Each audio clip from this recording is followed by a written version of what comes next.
Penso che tutti quanti noi, in quest'ultimo periodo, abbiamo imparato qualcosa a proposito delle maschere. Le maschere nascondono la nostra vera identità. C'è una battaglia nella Bibbia, la battaglia di Davide contro il gigante Golia. In molti di noi conosciamo questa storia, ma forse non tutti ci ricordiamo che prima di questa battaglia Davide fu chiamato dal re Saul e Saul fece indossare a Davide la sua armatura. Ora Saul era un re molto alto e possente, mentre Davide era solamente un ragazzo. Saul sapeva molto bene che la sua armatura non sarebbe stata bene a Davide e infatti quando Davide cercò di muoversi non ci riuscì.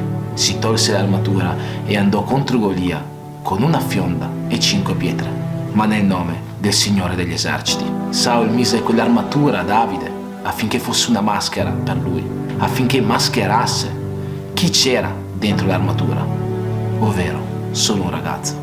In tanti cercheranno di metterti maschere in questo mondo, in tanti cercheranno di nascondere la tua identità. Non permetterà a nessuno di farlo, non permetterà a nessuno di metterti delle maschere, anche se sembrerà più facile vivere in questo mondo nascosti, anche se sembrerà più facile vivere in questo mondo con delle maschere.